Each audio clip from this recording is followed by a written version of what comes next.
Deputada, a senhora pode falar com todas as letras e categoricamente que a senhora é a candidata ao Senado do presidente Jair Messias Bolsonaro? Agricultura e meio ambiente. O que é que o atual governo tem feito positivamente nesse sentido? A senhora tem consciência que a senhora está machucando sua própria vida em detrimento da vida dos outros. Olá, você conectado no Grupo Mundial de Comunicação. Estamos recebendo aqui em nossos estúdios a deputada Aline. Eu vou tomar a liberdade de falar Aline porque o sobrenome dessa deputada, eu vou te falar, é um pouco difícil, mas ela vai conversar com a gente agora, vai falar como se pronuncia esse nome. Seria Sloites, mas ninguém fala, abrasileiramos. Ficou Esleutes. Deputada, a senhora canta, que eu já soube. A senhora dança, que eu já soube também. A senhora é professora, inclusive de formação. A senhora dá catequese. A senhora é mãe. A senhora é esposa. A senhora é deputada. Me fala do teu tempo. Como é que você consegue viver com tudo isso? Que é muita coisa, Aline. É bastante coisa. Eu confesso a você que eu sempre trabalhei 3 períodos na minha vida, mas eu nunca trabalhei tanto quanto eu estou trabalhando desde que fui eleita.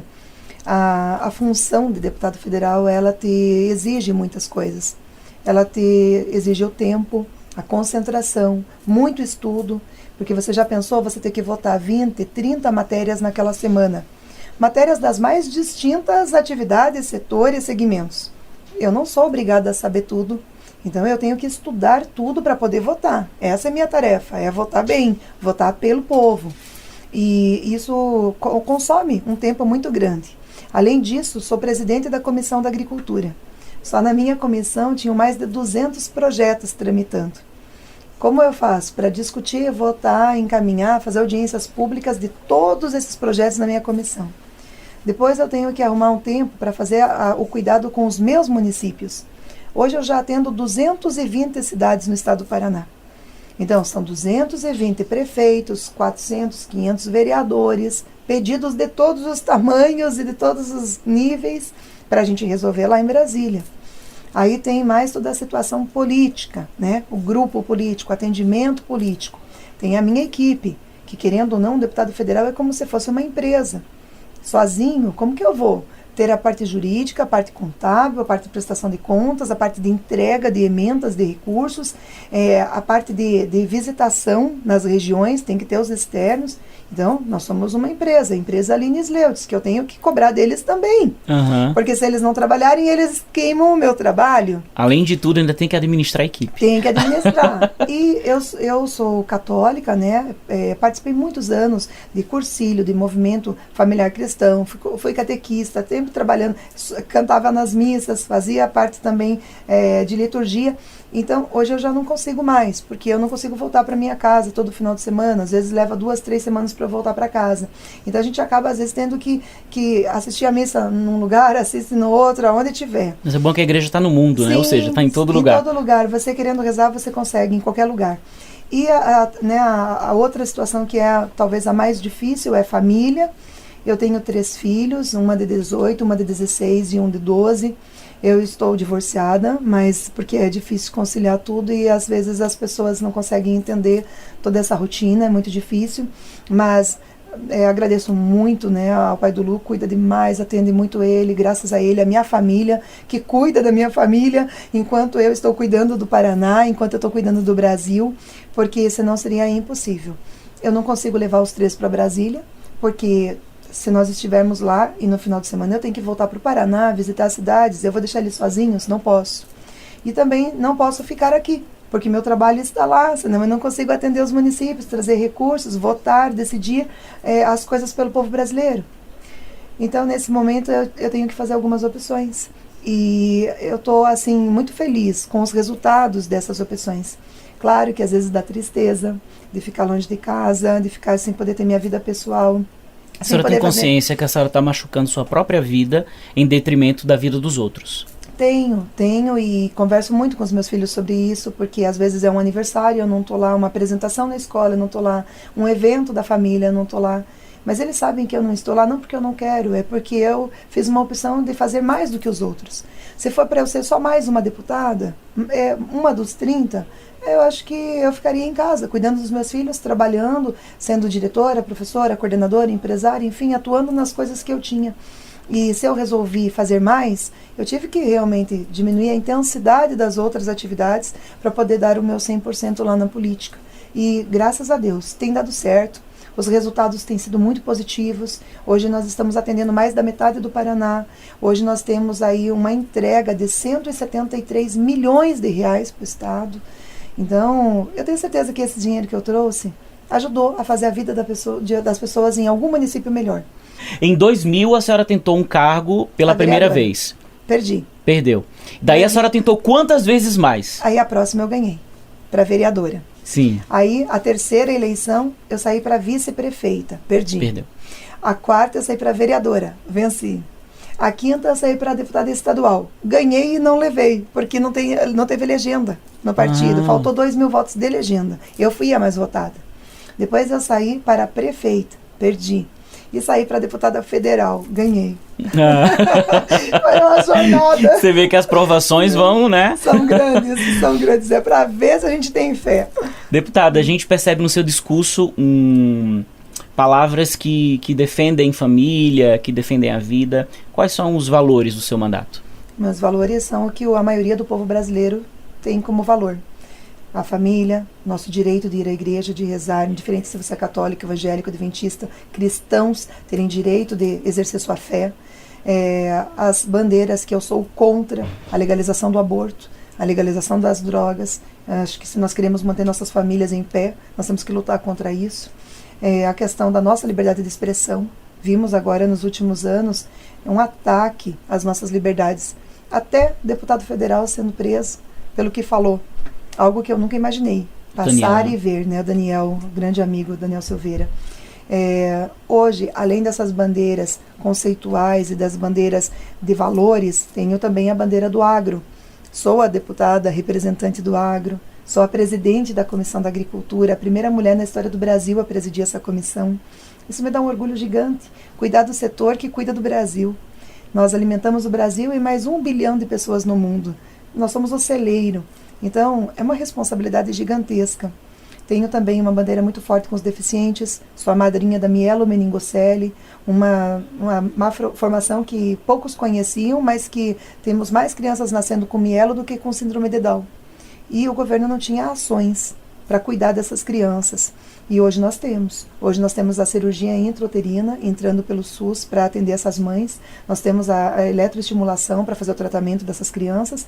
E eu também sou a madrinha da pauta das células tronco, algo que ainda o Brasil não reconhece como um tratamento efetivo de regeneração e tudo mais, e que nós estamos lutando com o Ministério da Tecnologia e o Ministério da Saúde para conseguirmos colocar no Brasil essa medida que já é utilizada em tantos países. Hoje, muitos brasileiros vão para o Paraguai, para os Estados Unidos, para a Argentina, para um monte de países fazer tratamentos que no Brasil hoje não é reconhecido.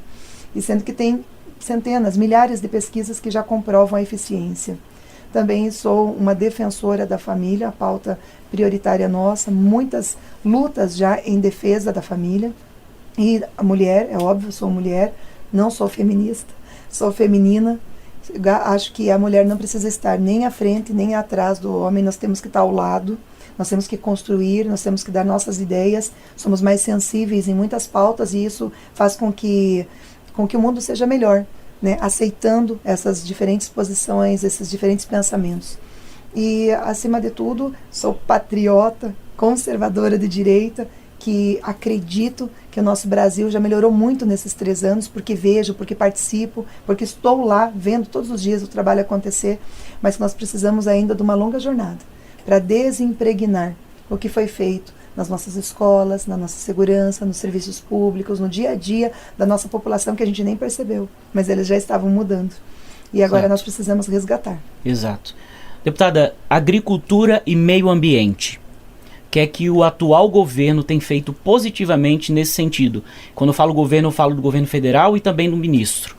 Primeiro, nós temos que tirar aquelas travas dos olhos e entender que agricultura e meio ambiente andam juntos. Jamais eles deveriam ter sido separados. Até a ideia do presidente Jair Bolsonaro, quando assumiu o governo, era ter uma pasta só com o nome Agricultura e Meio Ambiente. Foi um fervo, uma loucura. Olha, ele quer acabar com tudo. Na verdade, não era esse o objetivo. Era justamente o contrário. Fazer políticas públicas que agregam as duas coisas, porque elas estão intimamente ligadas. Veja, como o agricultor é um grande parceiro do meio ambiente, eles têm uma lei que obriga eles a guardar de 20% a 80% do seu território como área preservada. Sim. Eu sempre brinco nas minhas palestras. Quem é que mora em apartamento? O pessoal levanta a mão. Quantos metros quadrados você guarda aí de área verde? Eles ficam me olhando com aquela cara assim, nenhum. A varanda. Eu falei, ué, gente, mas por que vocês não guardam e o agricultor tem que guardar? Sim. Você mora em casa. Quantos metros quadrados tem lá de área verde? Tem 20%, tem 30%, tem 80% lá na Amazônia? Não tem. Então, é mais fácil você jogar a tarefa para o outro. É mais fácil você falar para o próximo que ele tem que preservar. Ele paga imposto, ele comprou aquela área e ele não pode produzir. Não, meu amigo, você tem que manter a área verde para mim. Mas eu não preciso fazer nada. Não faço nenhuma reciclagem, não ajudo em nada no meio ambiente, uso o meu carrão queimando combustível todo dia e está tudo valendo. O agricultor é o culpado de contaminar o meio ambiente.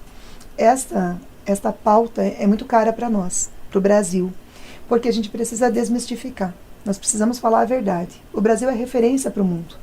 A gente só usa 7,4% do nosso território para produzir tudo isso que a gente produz. E nós temos aí mais de 66% de área intacta, igualzinho quando foi a descoberta do Brasil. Que país tem isso? Ninguém.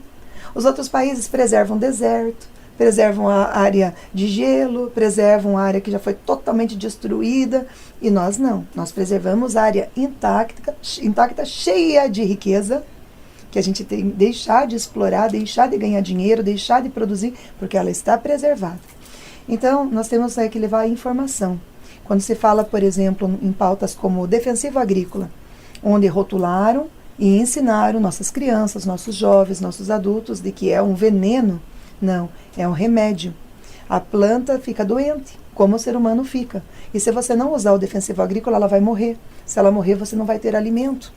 Então, o defensivo ele é tão comprovado quanto o nosso medicamento. Ninguém usa defensivo porque quer. Ninguém gasta dinheiro em defensivo que é caríssimo porque deseja. É porque ele precisa. E um alimento saudável é um alimento também com defensivos. Licenciamento ambiental. Levamos 20 anos para votar a legislação. Veja, 17 de licenciamento, 20 de defensivo. Quanto tempo o Brasil ficou atrasado? E ainda está atrasado.